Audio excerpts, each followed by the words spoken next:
Hey, I'm Yasmin. Welcome back to Relevant Resources. Go ahead and subscribe because I'm pretty sure I got some information you can use. So I was reading this article on CNBC and it said earning less than $30,000 a year is a deal breaker for daters, new survey finds. So I will agree that $30,000 is not a lot of money, especially when you got taxes, insurance, FICA, all of these different things coming from your check. So it's definitely not a lot of money. And me, I'm going to say what a lot of people think but are afraid to say. No one wants to date someone who is not financially stable. And I'm going to be honest because I've been broke before. So, with that being said, being broke and not making a lot of money can be stressful, especially when you have children and you got a family to raise. Yeah, the math isn't math then. So, let's break it down $30,000 divided by 2,080. The 2,080 comes from if you work 40 hours a week times 52 weeks in a year. Your hourly rate will be $14.42. Now let's be realistic here. In what economy can you buy a house, buy a car, buy food, pay insurance, and do everything else with $14.42 hourly?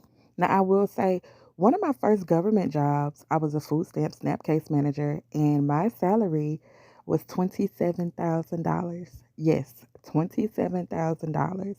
And I did that back in, I think, 2017. So, one thing I want to bring to the light is depending on where you are, this could be the norm. I'm going to be honest. I'm here in Georgia, and again, just recently, a lot of government jobs have just started paying a little over $30,000 due to Governor Kemp seeing a need for an increase in wages because there has been definitely a lot of turnover within state agencies because of the pay. And in some places, especially in the South, such as Georgia, for example, the minimum wage here, well, they're based off the federal minimum wage, which is 7.25, and 7.25 can't pay any bills either.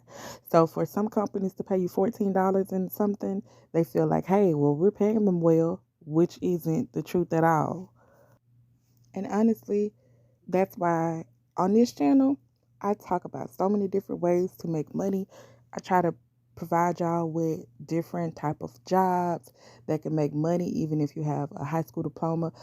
Eh, Honestly, I have a master's degree and I know some people with a high school diploma who are making triple what I make.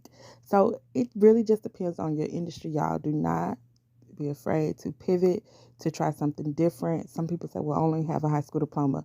Okay, you never know what opportunities may present themselves or just continue learning because that high school diploma can take you to being a millionaire. Honestly, you don't have to be college educated. And honestly, some jobs are paying this for people, to people with college degrees. It's crazy.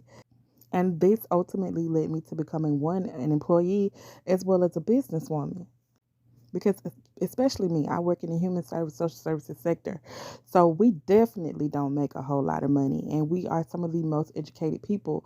Think about counselors, therapists, social workers. A lot of us don't make a lot of money, truth be told. That also goes for law enforcement, um, EMS as well. It's not a lot of money. So I want to know from y'all, would you date someone who makes less than $30,000? The article also goes on to say that there are 5 things you need to ask your partner. Number 1, what are your financial goals? 2, what are your financial fears? 3, what are your non-negotiable items? 4, how will we blend our finances? And 5, how will we spend or save?